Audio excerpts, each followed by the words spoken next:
The smoke alarm went off at 7:43 in the morning. Mark sprinted from the bedroom, slid across the hallway in his socks, crashed into the doorframe, and burst into the kitchen to find Temmie standing on a stool at the stove, stirring something black in a pan, completely unbothered. "I was making eggs," she said. "Those are not eggs anymore," Mark said, grabbing the pan and dumping it in the sink. "Those are a crime scene." Kobe appeared in the kitchen doorway wearing one shoe, no shirt, and a smile that suggested he had already done something terrible somewhere else in the house. "Daddy," Kobe said, "the dog ate my socks." Mark turned off the alarm, opened the windows, looked at the clock, looked at his children, looked at the ceiling, and said absolutely nothing for a full 10 seconds. This was day 2. And the worst part? There was still a whole other day after this one. But let's go back to where it all started. Because this story didn't begin with burnt eggs or missing socks or smoke alarms at 7:43 in the morning. This story began 3 days earlier, in the same kitchen, with a conversation that Mark would spend a very long time thinking about afterward. Sarah was at the counter making school lunches. It was a Wednesday morning, 6:15, still dark outside. She had already packed the kids' bag, put a load of washing on, responded to 2 work emails, and was now cutting Kobe's sandwich into triangles because he refused to eat it any other way. Mark walked in, poured himself a coffee, leaned against the counter, and watched her for a moment. "You make it look so easy," he said. Sarah looked up from the sandwich. She looked at him for just a second longer than was comfortable, smiled the kind of smile that doesn't quite reach the eyes, and said, "I know. That was it. That was the whole conversation." But if Mark had been paying attention, if he had been truly, genuinely paying attention, he would have heard everything she didn't say in that pause, because she smiled.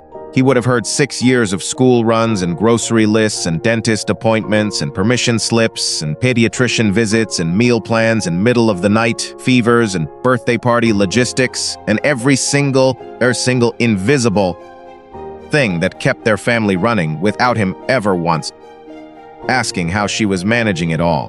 But Mark was not paying attention. Mark was drinking his coffee. Now, to be fair to Mark, he was not a bad man.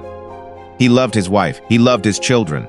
He went to work every day. He paid the bills. He showed up to school plays and birthday parties. He was present in the ways that he understood presence to mean. He just had a very large blind spot, the kind that is so comfortable it starts to feel like a virtue. Sarah was 34 years old. She worked part-time as a project coordinator, which in practice meant she was always fielding calls during school pickup and finishing reports after the kids went to bed. She was funny and warm and quietly exhausted in a way that had become so constant. She had almost stopped noticing it herself. She had not had a single weekend to herself in 2 years. Not one. Temmie was 7, sharp as a tack, deeply dramatic, and had recently discovered the power of negotiation. She could argue about anything. What shoes she was wearing, what was for dinner, whether clouds had feelings. She was going to be a lawyer or a revolutionary. Mark and Sarah had not yet decided which was more frightening. Kobe was 4. He operated at 1 speed, which was full, and had no concept of consequences. He was the kind of child who would jump off a step and be surprised every single time that he landed. He was also devastatingly charming, which was the only reason he had survived this long. The girl trip had been planned for months. 5 women, all friends since university, all in their 30s, all in various states of being overwhelmed by life. A 3-day trip. Nice hotel, good food, no children, no husbands, no obligations. Sarah had been looking forward to it the way people look forward to water after a very long time in the sun. She brought it up to Mark on a Sunday evening while they were watching television. "My trip is next weekend," she said. "Oh yeah," he said, eyes still on the screen. "That'll be fun. You've got the kids Friday through Monday." "Easy," he said. "We'll be fine." Sarah looked at him for a moment. "Mark, what? Do you actually know what the kids' routine looks like?" He turned to her then. "Sarah, I've been their father for 7 years. That's not what I asked." He sat up a little. "I know the routine. What times does Temmie's reading homework need to be done by?" Silence. "What does Kobe eat for breakfast?" More silence. What is the name of Temmie's best friend's mum, who might call about a birthday party on Saturday? Mark opened his mouth, closed it. Sarah nodded slowly, got up, went to the kitchen, and came back 10 minutes later with 2 pages of handwritten notes. She placed them on the coffee table in front of him. "Everything you need is on there," she said. "The routines, the emergency numbers, what they eat, what they won't eat, Kobe's nap schedule, Temmie's reading log, the name of the dog's vet, all of it." Mark looked at the 2 pages and laughed. Not meanly, just the laugh of a man who thought something was unnecessary. "Babe, it's 3 days." "I know," she said, and she smiled that smile again. The Friday she left, she was up at 5. She moved quietly through the house, not because she had to, but out of habit. She laid out the kids' clothes for the morning and wrote the outfits on the instruction sheet, so there would be no arguments. She put 2 meals in the freezer, with reheating instructions taped to the lids. She labeled the snack boxes in the cupboard with each child's name. She wrote a note and stuck it to the fridge. She stood in the doorway of Temmie's room for a moment, watching her daughter sleep. Then, she stood in the doorway of Kobe's room and did the same. Then she picked up her bag, walked to the front door and paused. The house was quiet.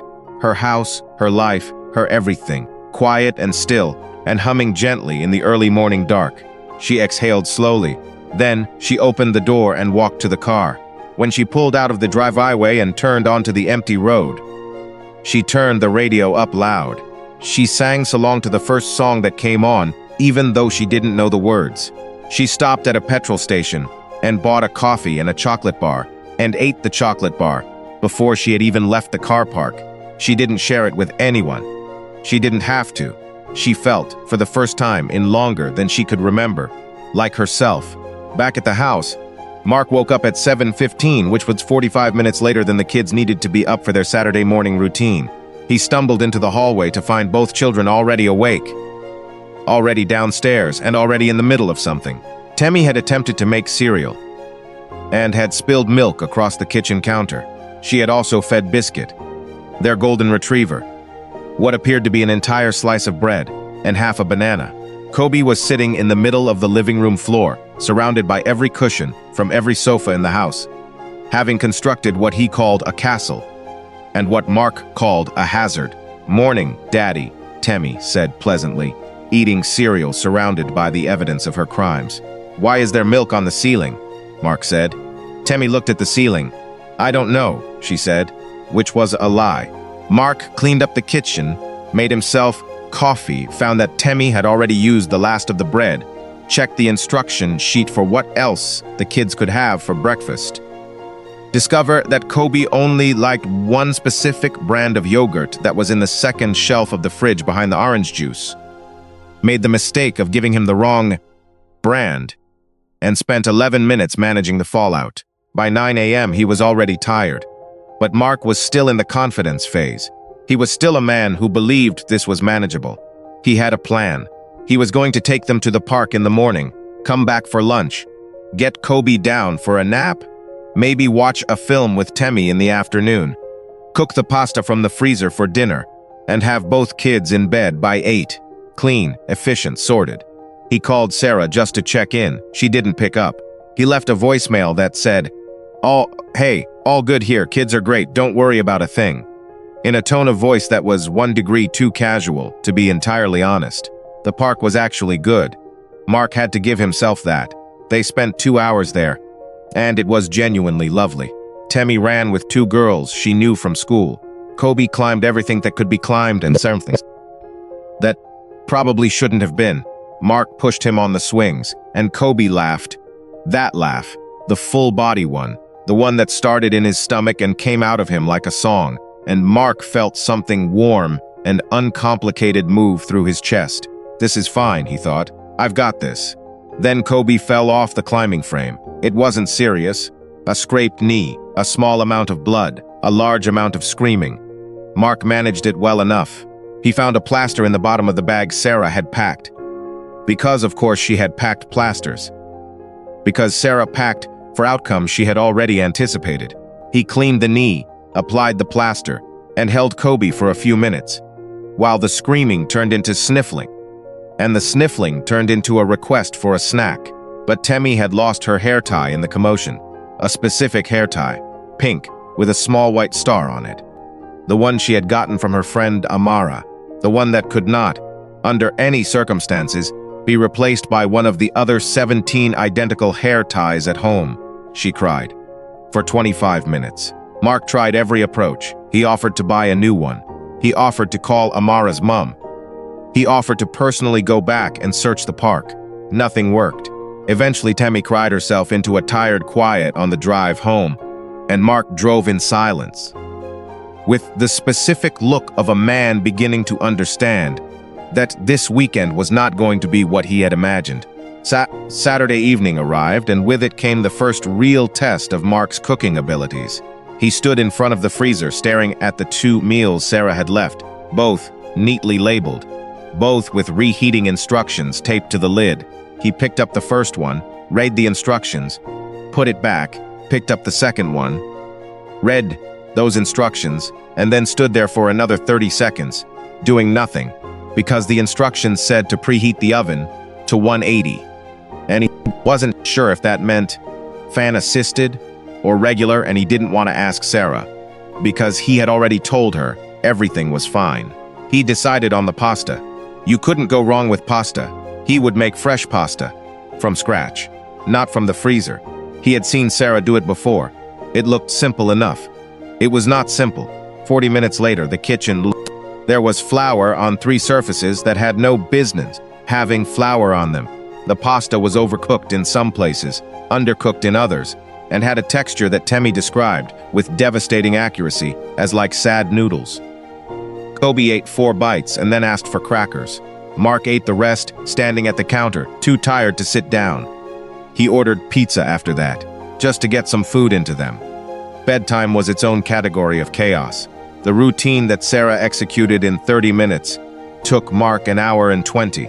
Temmie needed a bath, a specific towel, pajamas that were not the ones Mark picked out, a glass of water, 2 stories, a 3rd story, clarification on whether the nightlight needed to be on or off, and a conversation about whether fish could get lonely. Kobe needed a bath, a nappy, a different set of pajamas because the first were itchy. 3 attempts at settling, a song Mark half remembered the words to, and then 20 minutes of lying completely still in the dark, pretending to be asleep, until Kobe actually fell asleep, at which point Mark tried to move, and Kobe's eyes opened immediately, like a very small security system. Mark finally made it downstairs at 10:15. He sat on the sofa in the dark and silence, and did not move for several minutes. Then he picked up the instruction sheet and actually read it properly. For the first time. The more he read, the quieter he became. There was a section on Kobe's sleep regression and how to handle the 3 a.m. wake-ups. There was a note about Temmie's reading log and the specific words she was struggling with that week, and how to help her without making her feel embarrassed. There was a reminder about the allergy medication that needed to go in Kobe's bag before any playdates. There was a note about Biscuit's evening walk and how long it needed to be, and which route she preferred, because the route past the church made her anxious, the dog anxious. There were emergency numbers. There were backup emergency numbers. There was a note at the bottom that said simply, "You'll be okay. I believe in you." Mark put the paper down and looked at the ceiling. He didn't sleep well that night. Sunday started with an alarm he had forgotten to set, which meant it didn't start with an alarm at all. He woke at 8:40 to the sound of the television at full volume, and Temmie and Kobe in a fully escalated argument about the remote control that had apparently been going on for some time. He came downstairs to find Kobe in just a nappy standing on the coffee table. The cereal box was on the floor. Biscuit had eaten what had spilled out of it. Temmie was sitting in the armchair with her arms folded, radiating the kind of cold fury that only a 7-year-old who believes she has been deeply wronged can produce. "He changed the channel," she said, not even looking at Mark, just staring ahead like a woman delivering testimony. "It was my turn," Kobe said from the coffee table. "Get off the coffee table," Mark said. Kobe got off the coffee table and immediately knocked the remote onto the floor. Mark made breakfast. or something that could be called breakfast if you were being generous. Toast because he had bought bread at the petrol station the evening before. And the one specific yogurt brand because he had checked the label 3 times in the shop on Friday and was not repeating the incident from Saturday morning. He sat down at the table with them and felt briefly that he was managing, that he had turned a corner, that today would be better. Then Temmie looked up from her toast and said, "Daddy, what time is Maya's party?" Mark looked at her. "What party?" "Maya's birthday party. Today." The silence that followed was significant. "Maya from school?" "Maya from school," Temmie confirmed. Mark grabbed his phone and went to the calendar. There it was, Maya's birthday party, 1 p.m., and a note in Sarah's handwriting that said gift already bought, in the bag in the wardrobe, wrapped, card inside. He exhaled for what felt like the first time in hours. She had bought a gift. Of course, she had bought a gift. He went to the wardrobe, found the bag, and felt a rush of something that was equal parts relief and shame. They made it to the party at 1:45, which was 45 minutes late. The other children were already in the middle of a game in the garden. Temmie stood at the gate in her coat, watching the game already in progress, and her face did something that cracked Mark quietly in half. She didn't cry. She was too proud to cry in front of other kids. She just got very still and very small and said, "It's okay, Daddy," in a voice that meant it was not okay, but she was going to be brave about it. "Temmie," Mark said. "Can we just go in?" she said. They went in. He stood at the edge of the garden with Kobe on his hip, watching Temmie work her way into the game, with the particular determination of a child who had decided not to let the lateness defeat her. She found her footing within 10 minutes. By the end, she was running and laughing and had completely forgotten to be sad. Kids were like that, resilient in ways adults had to actively practice. But Mark couldn't let it go as easily. He called his mother from a quiet corner of the garden, while Kobe ate a piece of birthday cake with the focused intensity of someone completing an important task. "How's it going?" his mother asked. "I need help," Mark said. Was a pause. Then she laughed. It was a long laugh, the kind that had history in it, and Mark stood there and waited for it to finish. "You laughed for a long time," he said. "I needed that," she said. "Okay, what's happening?" he told her. The pasta, the hair tie, the bedtime routine, the party, all of it. His mother listened and made sounds at appropriate intervals, some sympathetic, some that were clearly suppressed amusement. "Mark," she said when he was done, "what did you think Sarah was doing every day?" "I knew she was busy," he said. "But did you know what busy meant?" He didn't answer. "Your father said the same thing about me once," she said. "You make it look easy." "I nearly hit him with the laundry basket." "That's very helpful, Mum." "I'm serious. Do you know how long it took him to understand what I actually did?" "Years. Actual years. Don't be your father, Mark." He was quiet for a moment. "What do I do?" "You survived today, and then you do better tomorrow. And when she comes home, you don't just apologize. You change. Those are 2 very different things." He hung up, feeling like he had been told something important. He wasn't sure yet what to do with it, but it sat with him for the rest of the afternoon. Quiet and heavy, like something he had been meant to pick up a long time ago. The drive back from the party was peaceful, in the way that only a car full of tired children can be. Temmie leaned against the window with her eyes half closed. Kobe was asleep before they even left the estate. Mark drove in silence and thought about his mother's words and about the instruction sheet and about the note at the bottom that said, "I believe in you," Sarah's handwriting. Written in Sarah's handwriting, for a man who hadn't earned that kind of faith yet but had it anyway. That evening, he video called Sarah. She appeared on screen, looking rested and bright-eyed in a way that felt genuinely unfamiliar, like a version of her he had not seen in a very long time. She was sitting on the balcony of the hotel room, the evening light behind her, a glass of something cold in her hand. "How's everything?" she asked. "Really good," Mark said. Behind him, clearly visible, was the kitchen counter with its collection of dishes. Kobe wandered through the frame, wearing no trousers. There was a mound of unfolded laundry on the sofa that had been there since Saturday morning. Sarah looked at the background. Then she looked at Mark. She said nothing. She just smiled. "You look good," he said. "I feel good," she said. "Actually good. Like I forgot what this felt like. What does what feel like? Resting. Doing nothing. not thinking about what needs to happen next. Mark looked at her, and something settled in him. Uncomfortable and necessary. She wasn't saying it to make him feel bad. She was just saying it because it was true. And the fact that it was true, the fact that she had to leave her own house and travel to a hotel in another city to experience the basic human feeling of rest, sat in Mark's chest like a stone. "I'm glad you went," he said. And he meant it more than he had when he said it the first time. After he hung up, Sarah turned to her friend Bola, who had been sitting just off camera the whole time listening, and said, "He's not okay." Bola sipped her drink. "How bad?" "I could see unfolded laundry from 2 days ago on the sofa. Laundry, and Kobe had no trousers on." Bola closed her eyes briefly. "Lord, he'll be fine," Sarah said. But she was smiling, not a mean smile.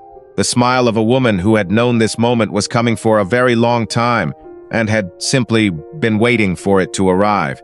That night, both children ended up in Mark's bed. He wasn't sure exactly how it happened.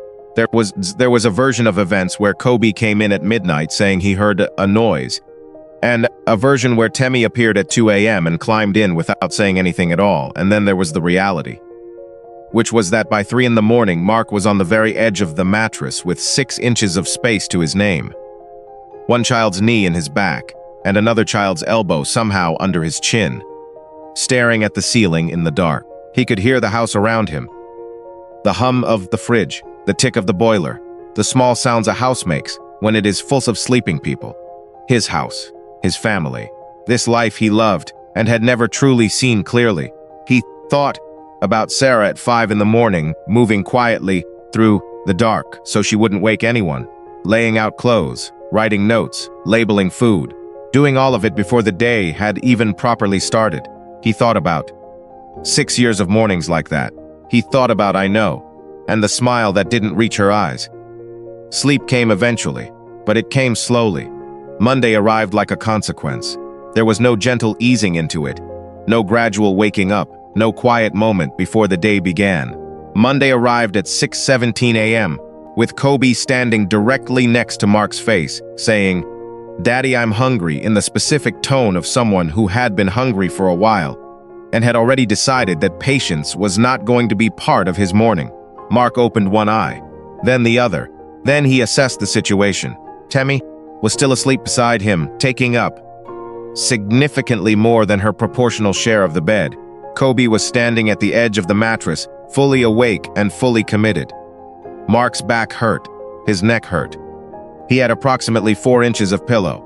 Outside the window, the sky was the pale gray of a morning that had not yet decided what it wanted to be. He sat up slowly, the way people sit up when their body is registering a formal complaint, swung his legs over the side of the bed, and stood. "Okay," he said quietly. "Let's go."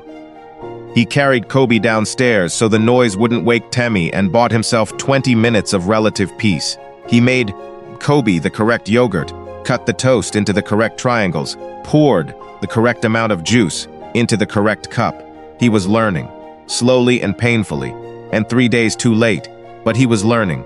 He made himself a coffee and sat across the table from Kobe and watched his son eat with the single-minded focus of a 4-year-old who has decided that this specific meal is the most important thing currently happening in the world. "Daddy," Kobe said between bites. "Yeah? Is Mommy coming home today? Tonight?" "Yeah." Kobe nodded seriously. "Good," he said, "because I think we need her." Mark looked at his son. Kobe had already moved on to the next bite, completely unaware that he had just said something that landed squarely in the middle of his father's chest. "Yeah," Mark said quietly. "I think you're right." The morning held for about 40 more minutes. Then it stopped holding. Temi came downstairs in the Halloween costume. Mark looked at her. She looked at him. She was wearing an orange and black witch outfit. Went up, complete with the hat which she was holding on with one hand because it was slightly too big for her head. "Absolutely not," Mark said. "It's comfortable," Temi said. "You wore it yesterday." "I know. I like it, Temi. Real clothes. Please." What followed was a negotiation that lasted 22 minutes and covered topics including but not limited to the definition of comfortable person. Why school uniforms were unfair even though it was not a school day. and whether the witch costume counted as regular clothes if she wore it enough times. Mark held his ground, mostly, and eventually Temmie appeared in actual clothes, though she had chosen a combination of patterns and colors that suggested she had done it specifically to punish him for winning the previous argument. He decided to say nothing. There were battles, and there were wars. He was too tired for both. He got them both dressed, fed, and was feeling cautiously optimistic when he went to give Kobe his morning allergy medication and discovered the bottle was empty. He checked the instruction sheet, second shelf of the medicine cabinet, behind the vitamin C. He went to the medicine cabinet. There were 3 bottles lined up, exactly where Sarah had said they would be. He took the correct one, gave Kobe the correct dose, and then stood in the bathroom for a moment, just breathing. He thought about how many times Sarah had done this exact thing without it being remarkable, without anyone noticing, without any acknowledgement that she had known in advance that the other bottle would run out, and had planned for it. He thought about how much of their life ran on that kind of invisible foresight, a foresight that had never once been named, or celebrated, or even noticed. He closed the medicines cabinet and went back downstairs. The bathroom incident happened at 10:30. Kobe had been quiet for about 15 minutes, which Mark had made the mistake of interpreting as a good sign. It was not a good sign. Quiet with Kobe was never a good sign. Quiet with Kobe was the sound of something developing. He was in the living room attempting to fold the laundry that had been on the sofa since Saturday, when he heard the bathroom door lock. Then, silence. Then, after about 30 seconds, the specific silence that has a texture to it, the silence of a small person who has realized they have made a mistake and is now calculating their options. "Kobe," Mark said from outside the door. Silence. "Kobe, can you open the door, please?"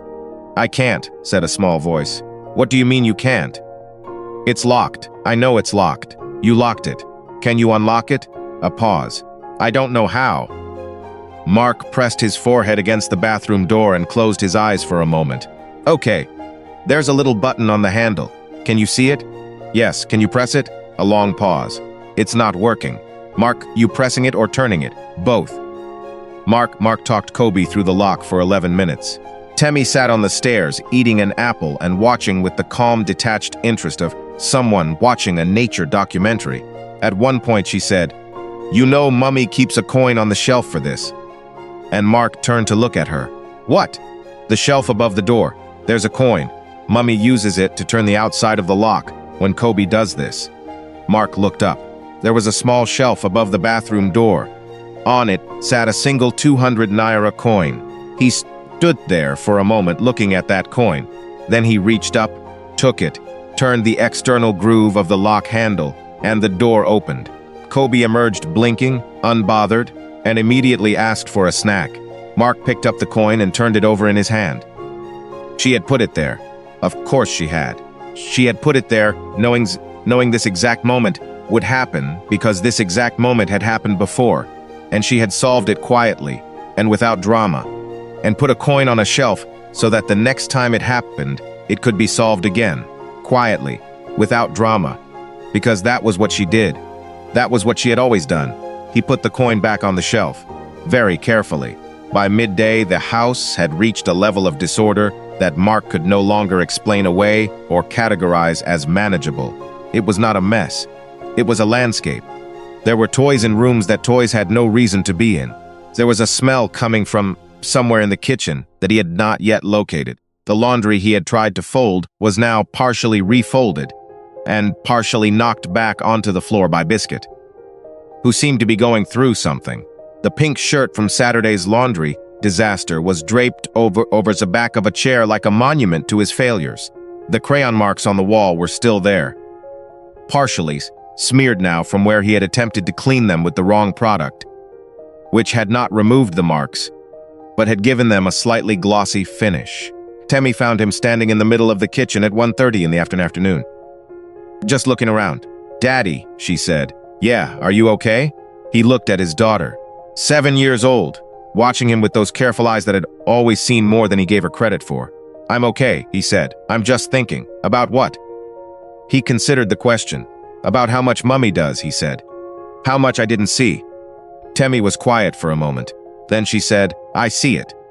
Mark looked at her. What do you mean? I see it, she said again. She always wakes up before everyone. She always knows where everything is. When I'm sad, she knows before I even say anything. She makes everything work. She shrugged with the simplicity of a child stating something obvious. I see it. I just thought you did too. Mark had no response to that, so he just nodded, and Temmie wandered back out of the kitchen in her aggressively mismatched outfit. And he stood there for a moment longer. Then he sat down on the kitchen floor, not dramatically, not in collapse. He just sat down slowly, with his back against the cupboard and his legs stretched out in front of him, on the floor of the kitchen that Sarah ran, in the house that Sarah held together, surrounded by the evidence of 3 days without her, the pink shirt, the unfolded laundry, the crayon on the wall, the coin on the shelf, the 2 pages of notes she had written, so that he would know what she already carried in her head every single day without writing anything down at all. And something shifted in him. Not broke, shifted, like a weight that had been in the wrong position for a very long time finally. Settling where it was supposed to sit. He picked up his phone and opened Sarah's contact. He pressed the voice note button. Sarah, he said. His voice came out differently than he intended. Quieter. I don't even know where to start. I want to say, I'm sorry, but I know that's not enough on its own. I've been sorry before, and then nothing changed, because I didn't actually understand what I was sorry for. I think I do now, not just about this weekend, about everything, about the mornings, about the lists, about the coin on the shelf above the bathroom door that I didn't even know existed until today, about you being exhausted for years and me standing right next to it and calling it easy. I'm not going to make you a big promise right now, because you deserve more than a promise. You deserve different. I'm going to be different. But first, please come home. I'm on the kitchen floor. The kids are fine. I am less fine. Come home. He sent it before he could second-guess it. Then he sat on the floor for another minute. Then he stood up, rolled up his sleeves, and started cleaning. Not half-heartedly. Not in the way of a man trying to cover his tracks before someone arrived. Properly. He went through the kitchen first, every surface.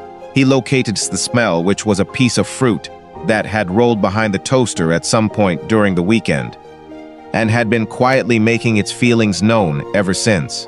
He put the laundry in properly, checked the labels this time, separated the colors, did not use too much detergent.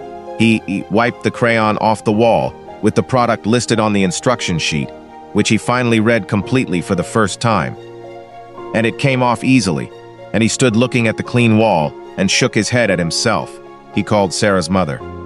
Auntie, he said when she picked up, I need to make the jollof rice, the one Sarah likes. I know I've never made it before. I need your help. There was warmth in her voice when she responded, no judgment. Just warmth. Get a pen, she said. He wrote everything down. He went to the shop with both children, Temmie holding Kobe's hand in the car park, because she could see Mark was managing a lot, and he bought every ingredient on the list. He cooked for an hour and a half with the phone propped on the counter and Sarah's mother walking him through it, step by step, correcting him when he added things too early, talking him through the color of the oil before the onions went in, telling him when to turn the heat down. When it was done, it didn't look quite like Sarah's, but it smelled right. And when Temmie came to the kitchen and said, "Oh, that actually smells good," he felt something uncomplicated and real. He sat the kids at the table and told them Mummy was coming home tonight. Kobe cheered and banged his spoon on the table. Temmie got very focused and said they needed to make a card. So they made a card. Temmie drew a picture of the 4 of them in front of the house with Biscuit beside them and a large sun overhead. Kobe added what he said were flowers, but which looked more like explosions. And everyone agreed they were excellent flowers. At the bottom, Temmie wrote in careful letters, "We missed you, Mummy. Daddy said sorry a lot." Mark read it and laughed for the first time all weekend. A real laugh, the tired, grateful kind. Sarah's car pulled into the driveway at 6:47 in the evening. Mark heard the engine from the kitchen and felt his stomach's do something it hadn't done since he was a teenager. Not nerves, exactly. Something closer to the feeling of standing in front of something important and knowing it. Temmie heard the car too. She flew off the sofa, hit the hallway at full speed, and had the front door open before Sarah had even turned off the engine. Kobe, who had been sitting on the floor, attempting to put Biscuit's lead on Biscuit, despite Biscuit's clear objections, abandoned the project entirely and ran after his sister. Sarah stepped out of the car.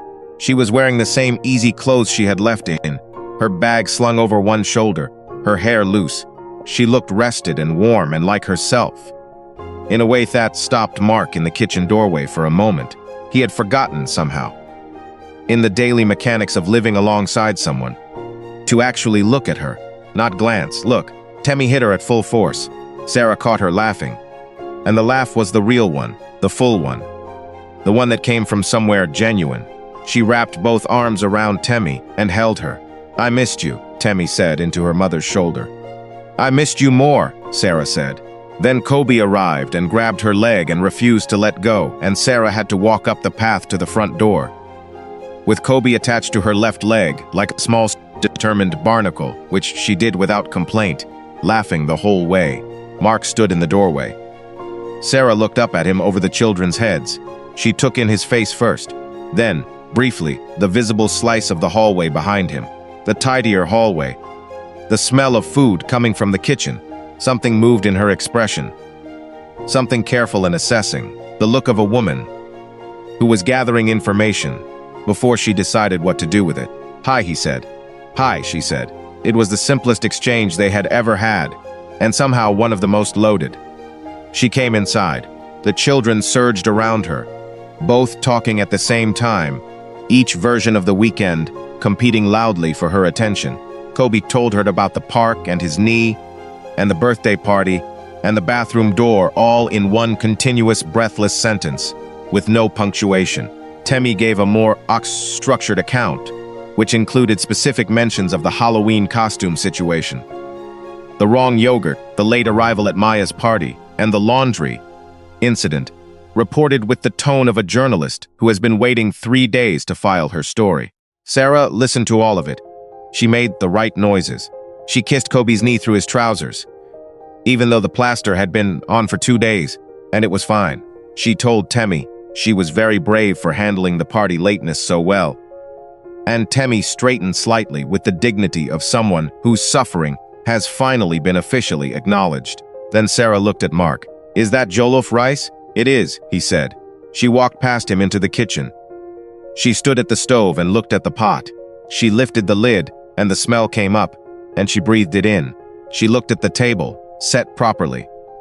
The card sitting in the middle of it, between Temmie's place and Kobe's, slightly crumpled from where Kobe had sat on it briefly while Temmie was writing. She picked up the card. She read it. She was quiet for a moment. Then she turned it over as if checking the back something which there was nothing on. And then she set it down. Very carefully. The way people set down things they want to keep. "Kids," Mark said. "Can you go wash your hands for dinner?" Temmie looked between her parents with the instinct of a child who understands that the adults need a moment. "Come on, Kobe," she said, and took her brother by the hand and led him out of the kitchen with the grace of someone much older than 7. The kitchen was quiet. Sarah stayed facing the stove for a moment. Mark stayed near the doorway. The distance between them was not large, but it had weight to it. "I got your voice note," she said. "I know. I listened to it 3 times. Mark said nothing. She turned around then. Her eyes were bright, and he could see. She was holding something back, not sadness. Exactly, more the feeling of something that had been held tightly for a long time beginning to release.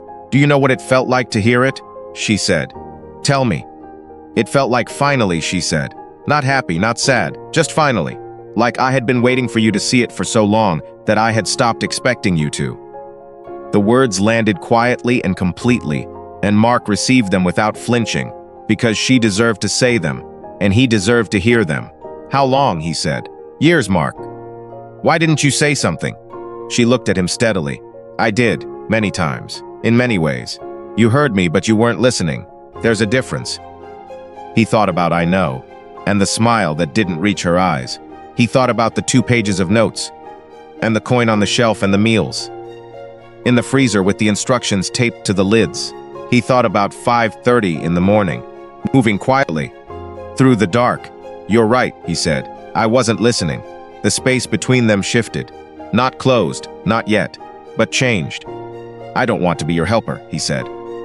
"I've been treating it like helping, like it's your job and I'm assisting. That's wrong. It's our house. They're our kids. It's our life. I want to actually share it, not help, share." Sarah looked at him for a long moment. "Do you know how long I've wanted to hear you say that?" "Tell me." "Years," she said again. But this time she was almost smiling. He crossed the kitchen, then, and she let him. And he put his arms around her, and she leaned into him the way you lean into someone when you are genuinely tired and they are genuinely solid. And for a moment they just stood there in the kitchen with the jollof rice on the stove and the card and on the table, and the sound of the children washing their hands upstairs. Water running, Kobe saying something to Temmie that made her laugh. "The rice might not be exactly right," he said into her hair. "I know," she said. "Your mum helped." "I figured. She's very specific about the oil temperature." "She really is." He felt her laugh against his chest, small and quiet and real, and something that had been tight in him all weekend finally, completely, let go. Dinner was loud and warm and easy. Kobe ate more than seemed physically possible for a child his size. Temmie told the story of the Halloween costume with such theatrical detail that Sarah laughed until her eyes watered. Biscuit sat under the table, cycling between each person in a systematic bid for scraps, and was successful at least twice. Mark watched his family at the table. He watched Sarah cutting Kobe's food without being asked, the automatic care of it. The way she did it while still listening to Temmie and responding to something Mark had said. 3 things at once, without effort. He watched and he saw it this time. He actually saw it. After the kids were in bed, asleep in their own rooms for the first time. All weekend, Mark and Sarah sat at the kitchen table with cups of tea and talked properly. Not argued, not processed, just talked. The way they used to before the children arrived, and the days got full and the evenings got short, and the real conversations started getting pushed to tomorrow, and then somewhere further away until they could barely remember what it felt like to just talk. Sarah told him about the trip, the hotel, and the food, and the long evening on the balcony with her friends where nobody needed anything from anyone, and the conversation went wherever it wanted to go. She told him about lying in bed alone, the whole bed, and how she had slept for 9 hours straight, and woken up and lay there for another 20 minutes, just because she could. "I forgot what rest felt like," she said. "Real rest. Not sitting down for 10 minutes before the next thing. Actually switching off." "You should have told me you were that burnt out," Mark said. She wrapped her hands around her mug. "I told you in every way except those exact words," she said. "And I think I stopped telling you even that because it didn't seem to change anything. So I just kept going." "That won't happen again," he said. "I need it to mean something, Mark. Not just tonight. I know. Because I've had the nice conversation before. I've had the apology and the 2 good weeks, and then back to the same. I need it to actually mean something this time." "It does," he said. "I promise you it does. But I know a promise isn't enough, so tell me what you need. Specifically, not what I think you need, what you actually need." She looked at him, and what moved across her face was something that had not been there for a long time. Not just love, which had always been there, but something layered with it. Trust, the cautious, tested kind. The kind that has been waiting for proof. She reached into the kitchen drawer and pulled out a printed page. It was a weekly schedule, divided evenly. School runs on alternating days, grocery shopping shared, cooking split through the week. Bath time routines owned completely by him on specified evenings.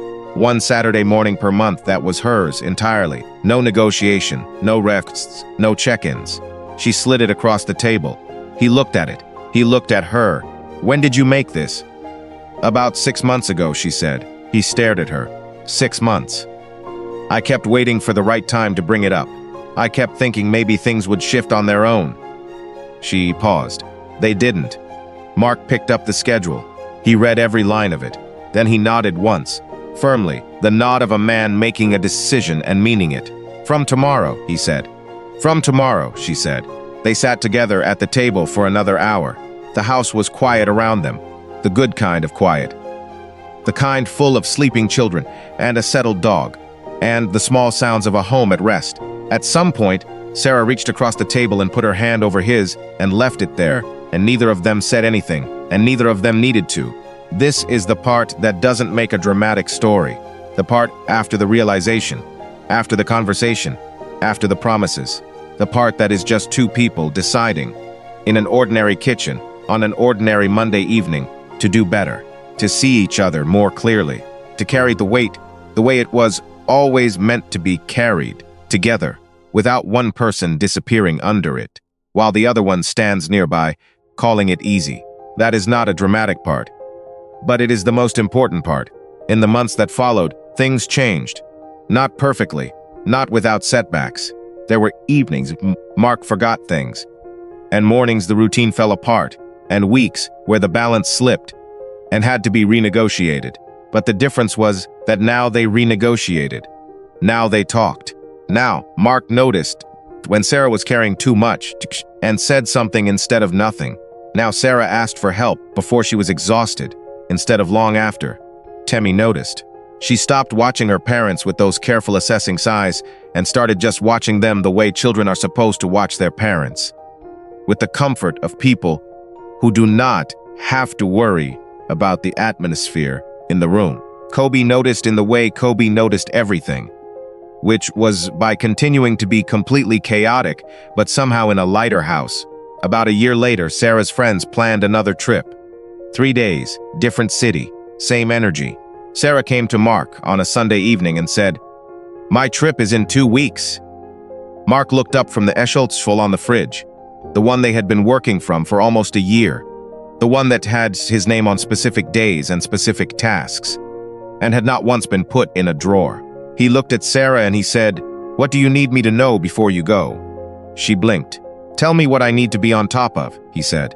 "Appointments, events, anything I might miss. Walk me through it." Sarah was quiet for a moment. Then she smiled. The real smile, the one that reached everything. "Temmie has a reading assessment Thursday after school," she said. "I'll be there. Kobe's allergy prescription needs collecting from the pharmacy before Friday. I'll get it Wednesday. The dog needs her nails clipped. There's a groomer on Adeniyi Street. The number is saved in my phone under Biscuit Groomer." Done. Sarah looked at him standing there by the fridge with his arms folded and his eyes steady, and his name on the schedule, and she felt something she had almost talked herself out of ever expecting again. "Okay," she said quietly. The morning she left, she packed her bag. Mark woke up with her and made coffee for both of them. While she finished getting ready, he had already laid out the kids' clothes the night before. He had already confirmed the schedule for the 3 days. He knew where everything was. At the door, he kissed her. She kissed him back. "We'll be fine," he said. "I know," she said. And this time when she said it, it was just a fact. She walked to the car, put her bag in, and turned on the radio. She drove down the quiet road with the morning just beginning to arrive, and she felt it again. That feeling of herself, whole and rested and unhurried. But this time when she exhaled, it wasn't relief at leaving. It was just peace. Steady, earned, real peace. The kind that doesn't disappear when you get home. The kind built not from one dramatic weekend or one honest conversation, but from the slow, unglamorous work of two people choosing each other properly, daily, in all the small, invisible ways that hold a life together. Back at the house, Mark heard the car leave. He stood in the kitchen for a moment. Then he heard the first sounds of the children stirring upstairs, the shuffle of feet. The early morning negotiations beginning. He poured a second cup of coffee back into the pot. He picked up the schedule. He rolled up his sleeves. From upstairs, Temmie shouted, "Daddy, Kobe won't get out of my room." From further away, Kobe shouted, "I'm not in her room. You are. I'm in the hallway of my room." Mark closed his eyes for exactly 2 seconds. Then he called up the stairs. "Both of you, downstairs in 5 minutes. Breakfast is happening." There was a brief silence, then the sound of feet. He turned to the stove. He was ready. And if this story found something in you, If it made you think of your own home or your own person, or the invisible weight someone near you might be carrying right now, then do something with that feeling today. Don't let it be just a story you watched and forgot. Go and see them. Really see them. And if you want more stories that stay with you long after they end, subscribe to this channel, turn on your notifications, and leave a comment below, telling us who in your life deserves to be seen today. Share this video with someone who needs to hear it. We will see you in the next one.